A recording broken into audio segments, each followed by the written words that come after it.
Tainted Grail, The Fall of Avalon, just fully launched on PC and consoles, so here's a few things I suggest that you do at the start of a playthrough.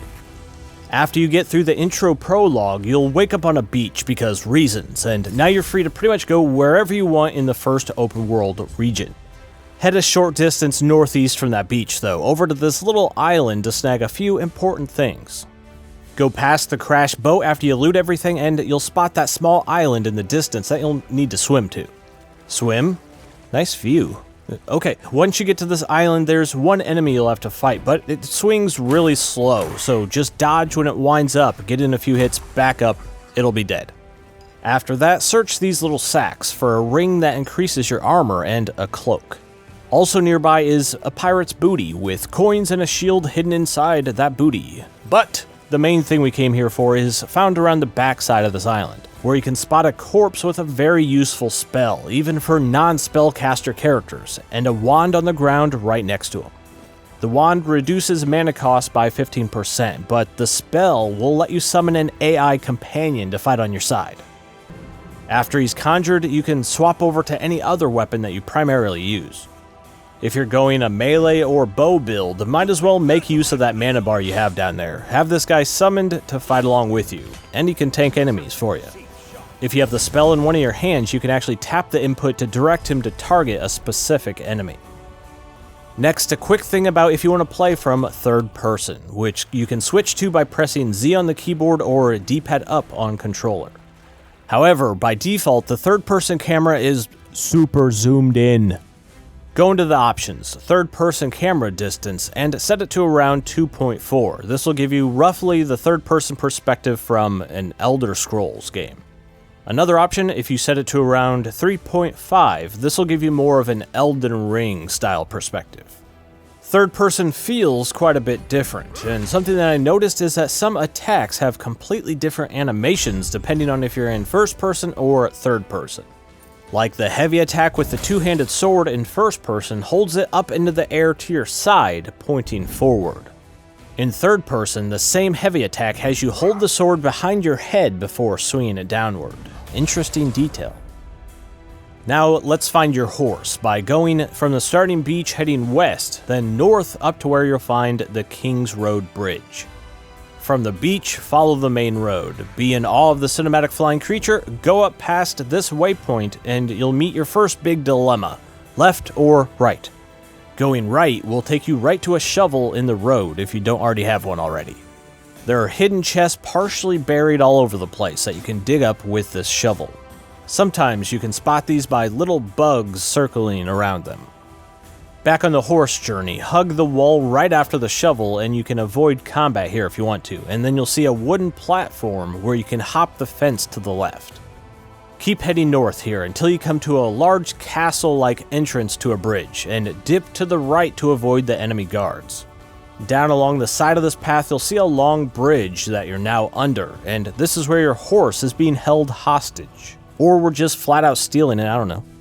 Quickly sprint and jump on, since there's numerous enemies here watching it, but make sure you aim for the saddle to interact with and not the horse's head, otherwise you'll accidentally start petting it instead of riding to freedom. From here on out, you now have a horse. Bringing up the radial menu will let you whistle for your horse and do that classic open world magic, where hey, there it is, it spontaneously appeared from exactly behind where I was looking. Drive your horse over to the southwest side of the map where you'll find the first major castle town. Go up the stairs here, then underneath the next set of stairs, and through here you'll find your stash. You can free up your inventory space by stocking things here that you plan to use later. Also, right next to your stash, you can enter this building to find an alchemy table. That's a convenient place to make potions. Back at the entrance to town, you'll find a vendor where you can sell off unwanted stuff, but she also has a few things in her stock that you might want to grab. A spyglass and a sketchbook. There's also a fishing rod in here if you haven't found one yet. The spyglass is a mechanic you'll now see in your radial menu, and this lets you peep out locations and mark them with a little sky beam. There is a traditional photo mode, but the sketchbook mechanic is unique because it's like having photo mode 600 AD edition where you had to painstakingly sketch your memories. Every time you use the sketchbook, it creates a new piece of paper in your inventory, and this lets you view your stylized creations. Also, just because I love that the devs actually thought of this, the sketchbook has a full attack moveset. You can parry with the book, do little pokey stabs with the pen, and two-hand chronologue their face. Overdue. Next thing, directly north from the starting beach is the Miner's Tunnel. Go through here until you get to a stone bridge and take the downward path underneath it. Hang a left and sprint for your lives because there's this boss that pops up right here, but quickly fall in the hole behind him. Under here, you'll find a small pool of water. Jump in to find a chest at the bottom with a few useful items. A wooden club already upgraded to a +2, a magic-based offhand that can inflict a small knockback, and an incandescent pearl. Get out of that cave, there's another path by the water you're currently in, then head back to town. Go up the main stairs and then take a left to see the blacksmith, and then behind him is a crafting station. Pick attach relic. Choose any weapon you want to improve. It costs a bit of money, but attaching the incandescent pearl adds the burn effect to whatever you choose to socket it on. It takes a few hits to build up the burn effect, but there you go, now you have a weapon that can light things on fire. Side note before we go to the next section, always keep a lookout for human-looking statues around the map. If you interact with their info plate, that'll raise the proficiency in whatever weapon or ability they're depicting. Okay, now head over to a popular local vacation destination, Blood Lake. Jump in, swim over to the statue, and you'll get the spell Blood Transfusion.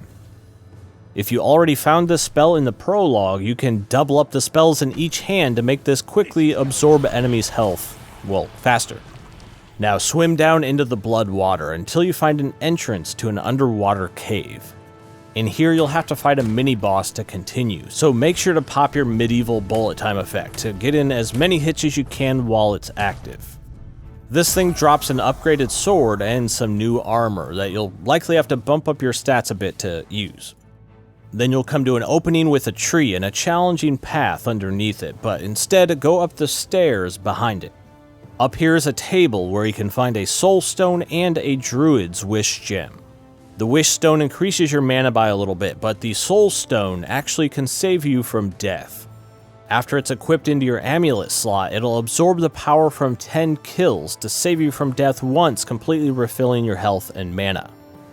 There's a similar item you can get on this beach to the south, where you'll find the All-Mother's Shrine that'll spit out a All-Mother's Mercy amulet. This will also be destroyed upon death to save you like the Soul Stone, but this doesn't need to be charged beforehand. In the Fall of Avalon, you can find yourself up against some enemies that are just way beyond your current power level, which can surprise, catch you off guard, and kill you, forcing you to return to your last most recent save, which I sure hope was not too long ago. I suggest setting the autosave frequency to at least 5 minutes, maybe even 3 minutes, if you really don't like to have to repeat areas that you've already meticulously cleared.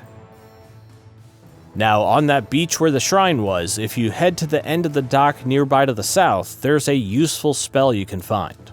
Pick the lock of this chest and you'll get yourself the Hailstone Spell. This lets you shoot rapid-fire ice projectiles or charge up for a slower but stronger effect. Now, a little further into your playthrough, you'll start finding items that say they are unidentified, along with getting the resource called Ethereal Cobweb. When you have a nice big collection of unidentified items, put down your fire, and select its option to fuel it with those weird cobwebs. This will open up the option to identify items while this fire is active. Identifying these are an easy way to get a random assortment of gear, accessories, crafting materials, and potions. And now, the very last thing I have for you is something I want you guys to show off to your friends, siblings, mothers, fathers, pets, and grandparents if they ever see you playing this game. In the castle town, you'll find the local jail right here, and the jailkeeper has his own shop where you can purchase the cut-off hand. I love this thing. It's just a floppy hand on a stick, and its jiggle physics are on par with your average anime game.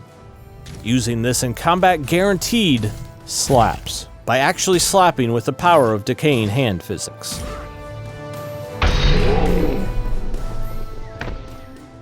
So that's ultimately what I recommend you do towards the start of the Fall of Avalon. If you're just coming off of Oblivion Remastered, this is the next logical step, since Tainted Grail is much more brooding and challenging overall.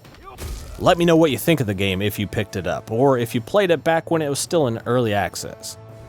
Before I close this out though, this wasn't sponsored, but the devs did actually send me over this giant collector's edition to celebrate the official launch. So I'm going to do a quick unboxing to unwrap this up. Okay, the main thing is this statue, and I'm not sure if anything says Gamer's Room more than displaying a knight posing on top of a pile of severed corpse parts. Nice.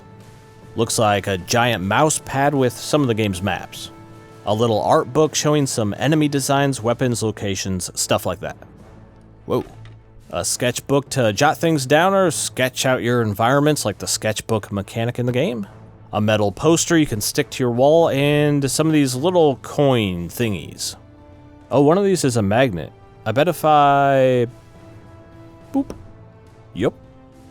Alright, merchandising complete. Thanks for checking this out today. I'm Alex, and I'll see you soon in the next one.